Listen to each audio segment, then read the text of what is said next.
Hi, I'm Marcia. This is my helper and good friend, Kristen. And we're going to show you how to make pita bread today. Two different kinds. One that has a pocket in it and the other one that doesn't. So you can decide what you like best. And the first thing we're going to do is we're going to pour half of our water into a cup and microwave it for just a few seconds so that it will help dissolve the yeast. And I have a packet of yeast and half a teaspoon of sugar. I'm going to put it in this glass container. Okay. I'm going to pour it in here just to check the temperature of it. And I check it with my knuckle. It's perfect. Thank you. Oh, good. Now the rest of the water we will heat to boiling, and that will be poured in the red bowl. And in the red bowl, we're going to put our 2 tablespoons of sugar and 2 teaspoons of kosher salt. I like kosher salt because it doesn't have the iodine in it and it just gives bread a better flavor. Okay, so when that boils, Kristen's going to bring it over and we're going to get it all mixed up so it dissolves. Okay, we're going to pour this in here and we're going to mix it so it dissolves. Thank you. And our yeast looks like it's doing a good job. So the next step is mixing the gluten. I put half a cup of gluten in 7.5 cups of flour. And the reason I do that is because it just makes it more professional.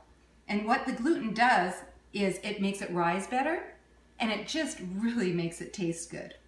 So I'm going to mix those two together. And then Kristen, do you mind putting the extra water in there? Because I think that's dissolved. By extra water, do you mean this? Yes, I do. Okay. That's our 2 cups of water. So total 3 cups of water. Okay, and we're leaving the yeast for another 5 minutes or so. And right now I'm going to put the 1 tablespoon of canola oil in there. And what that does is it keeps the bread sticking together. And it's really, really helpful because if you don't use any oil, your bread will fall apart when you throw it in the air. Okay, so now we're going to start mixing. So I'm going to leave, probably 3 cups in there, so that's good. And when I add the yeast, all the yeast is when we're going to add the rest of the flour. And we're not exactly sure how much flour you actually use all the flour. It's going to be kind of moist. And then we can always add some extra flour, which I have over there. Okay, Kristen, does this look good? That looks ready. Okay, we're going to pour the yeast in now. That's perfect. Thank you so much. Okay, I'm going to just mix this, and then after we get the rest of the flour in, do you mind pouring the rest of the flour in? Mm. And it has a little bit of a brownish tinge to it because of the gluten. Thank you. Okay, so what I'm going to do now is I'm going to mix it, make sure we get all the flour mixed into the bread dough. Do you want to put that in the sink? Oh, thank you so much. Mm-hmm.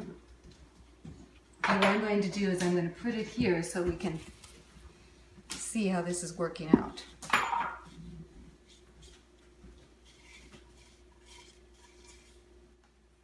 It's really moist.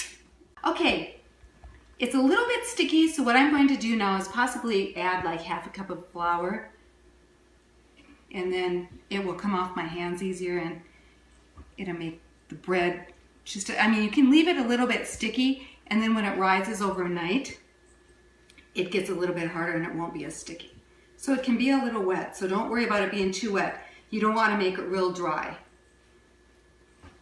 Okay, I put the dough in the refrigerator overnight, and I'm bringing out the pieces right now. There are 4 1-pound loaves.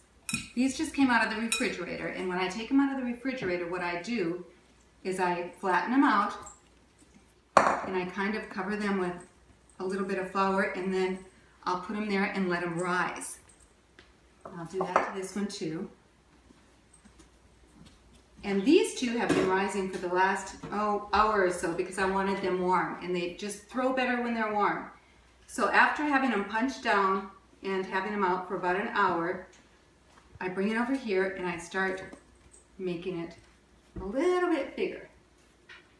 And then I pull the ends, go around, And do you see how nice and flat that's going to be? Very even. Yeah. So sometimes mine aren't exactly round, some more so they're kind of like oblong. But what I'm going to do now is make two different kinds. I'm going to make the first kind that I told you about that has the pockets. So what you do, sometimes I roll it out, so if you're having a hard time throwing it, you can roll it out. And okay, I'm going to cut this into sizes that I like and are just kind of fun to eat for dinner. You can put hummus in them and, oh my goodness. Mediterranean salad. Yes, and that's so good. So there we have 16 pieces. And what I do now is I put some of them on, I'll put them on a plate and then I transfer them to my pizza stone. I have my oven at 500 degrees and it's been on for the last 20 minutes. So it's really hot and that's very important for pita bread to rise. And to get the centers so they're opened up. Just be really careful that you don't burn yourself. Could probably get a couple more, but we'll just do it like that. And I'm going to put the timer on only 2 minutes. And once that goes off, we're going to open it up and see how it's doing. I just want to turn them over because I don't want them super dark on one side. And they're almost done. I'm going to close them up and probably let it go for another 20 seconds is all. Because that is super hot. Okay, now let's take this out. And just be really careful when you do it, because you don't want to burn yourself. And then we're going to have a taste tester. So I'm going to introduce my taste tester. And we have Aline. Aline is Kristen's daughter, and she's going to try to do it for us. Okay, let's see if that pocket worked. And the pocket did work. So we're going to stick the butter inside so you can eat it. Okay. And you're going to have to let me know if it tastes okay. Okay. Okay?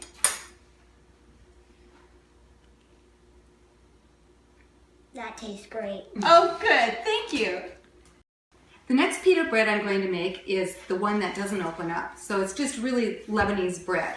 And my great aunt taught me how to make it when I was 16, way back in the 70s. And it was so much fun to make. So what I'm going to do is show you how we put it on this stick.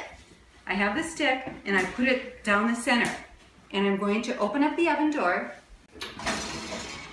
And when I put it on, I have to hold it up like that and then I twist it around. Whoopsie. And then I'm going to put the timer on, probably a minute 20. And then I'll turn it over after the minute 20 and it should be done on one side.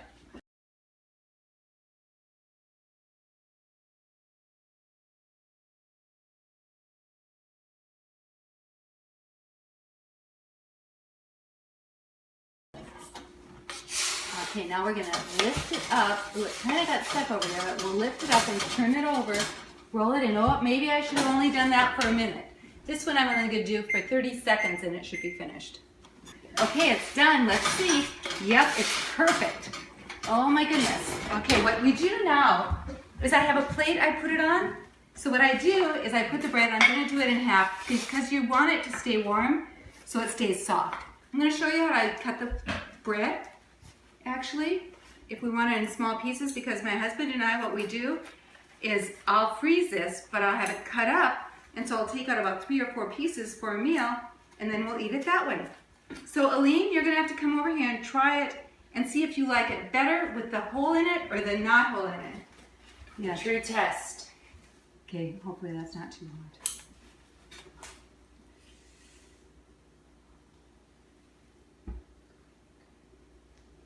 Do they taste any different? Not really. Oh, okay. Okay, so they're both the same? Yes, and thank you so much for being with us today. And I just love making bread, and I hope you do too. Right, Kristen? I do. You like eating it too, right? I do.